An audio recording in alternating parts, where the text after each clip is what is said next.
have people here that will share my event, or our event indeed, Robert and mine.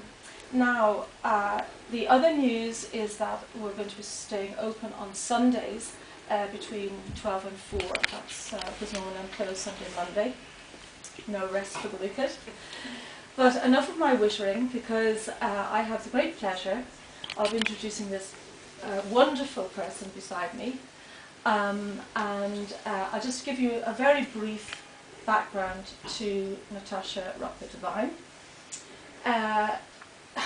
To talk about her achievements, her accolades, her education, look, I could paper the entire gallery and still not have space.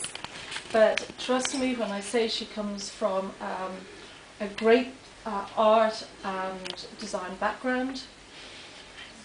She went into writing for the Interiors magazine in Image magazine for years, and that wasn't challenging enough for her, so she up and rooted and went to Los Angeles, and where she did her realtor exams, and which are not easy, and was doing TV shows, and I mean, really the mind boggles with Natasha. Her energy level is so incredibly high, she has me exhausted even thinking about it. But interior design is what she does and was known for. She has a wonderful eye. And I know of an architect who said that his job was to make a land piece look aesthetically pleasing, to make it sound in terms of its structure, but the wow is always from the interior design of it. So something can look very ordinary on the outside, but his mantra was, it's all about interior design. Now, Natasha has taken that to another level. She has got involved in staging, which I know started off in Los Angeles, as many things do, and is now coming to, and it's not getting much bigger in Dublin. Yeah. And Natasha has been held by Knight Frank, by Owen Riley, just to mention, a couple of big estate agents.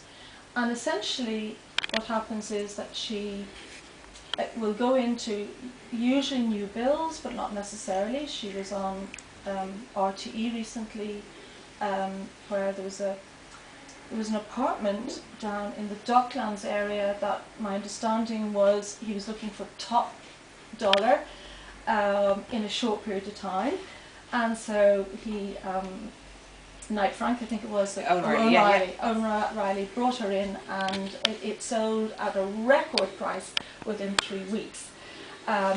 So essentially that's kind of a very embarrassingly brief introduction to a wonderful lady who I'm hoping will tell you more about her work and the importance of art that she uses in that staging process and in interior design generally. So Robert and I have great joy in introducing Natasha Rocca Devine. I put a lot of pressure after that speech. I feel like I hope I live up to it. Well, before I started, I just want to say thank you so much to Deirdre. And as a child, I was best friends with Jane and still am. And I always was very amazed by Deirdre and the whole family, but particularly Deirdre, because our love of art and creativity. And it's such a pleasure that two of our worlds have collided and we can help each other. So I'm grateful to be here today, and I hope you all enjoy her art and just support her, because she's an incredible person, and I'm very honoured to be here. Absolutely besties. Exactly. So just my second daughter. Yeah, exactly. Natasha, about you. Okay, so just to keep it brief, as Deirdre said, I suppose I was in Los Angeles. I learned the importance of staging in LA when you're renting a project or renting a home or selling, whatever side you're on.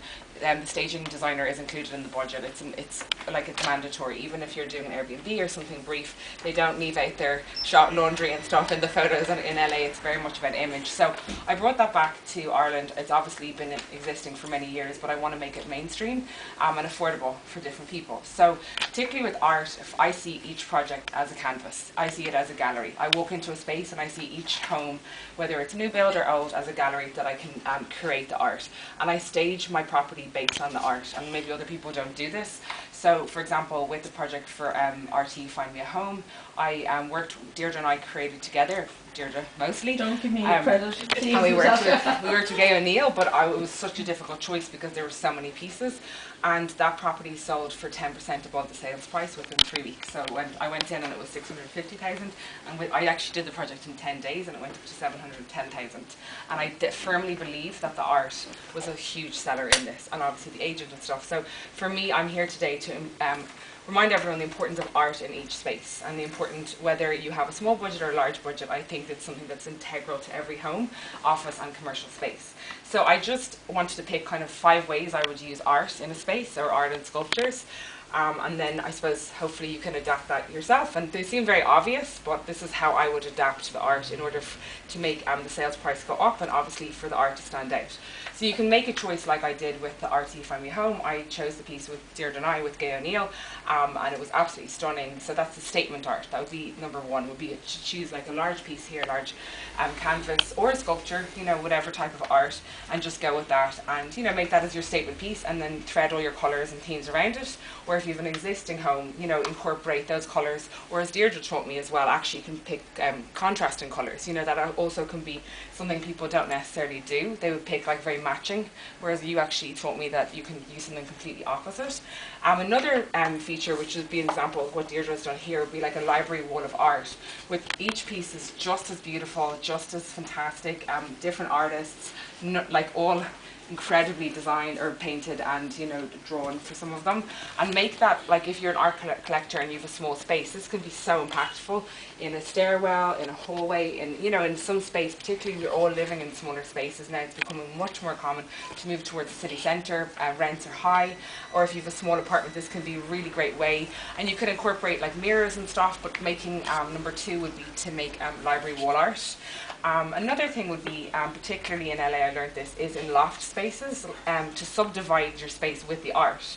So instead of using actual panels, I would subdivide my spaces with the furniture, and each area of the room would have specific pieces of art or sculpture. So it's amazing, you know, for a family, you could have the kind of kids area over here, and the choice of art, if you choose something that's really, you know, delicate and childlike, they can have their play area here, and over here could be the adults area, so with more striking art. So if you don't have the budget, or, you know, you just live in a space that's, you know, you're limited, you can still within a subdivide using art as a subdivision. Bookshelf art, I'm doing a piece, I think it might be out today in Life magazine for the Sunday Independent, about the importance of shelving. Once again, people are living in smaller spaces, we're all struck for space, regardless of how big your house is. Or the other problem is if you have a very big house, how do you design it without spending a fortune on art? So I think if you have large bookshelves or small bookshelves, placing sculptures on the shelves, you know, with maybe little pieces of canvas or photographs getting framed, which are a form of art, I think it's a very effective way to, you know, you can put functional with the books, but also to use art and make your art like a book wall art. And then my last tip would be art and light. I specialised in lighting design, and I studied and taught lighting design in Boston in Mass Art, and I also studied in London. And I think art and light can be incredible. You know, it can be just, you could buy a lamp in IKEA, you could buy a lamp, a designer lamp, and put it against a beautiful piece of art. And, you know, maybe choose either opposing designs, like a modern piece of art and a very kind of classic lamp, or the opposite. And I think it can just really work well together. And then obviously the light, without damaging it, on the art can be fantastic. So there are 5 different ways I would use art in the space, and I hope everyone here treats themselves to a little painting or 2, or, you know, something, or even some beautiful cards, or whatever your budget allows. But I definitely feel for my business, if I have a very limited budget, I put all my money into the art, and the rest, fortunately we live in a world where you can buy vintage, and we have lots of fantastic affordable brands which can look luxurious, but the luxury for me is in the art. So have a fantastic time, and thank you for listening. Well, actually, yes, indeed. Thank you, Natasha. That was terrific and very educational.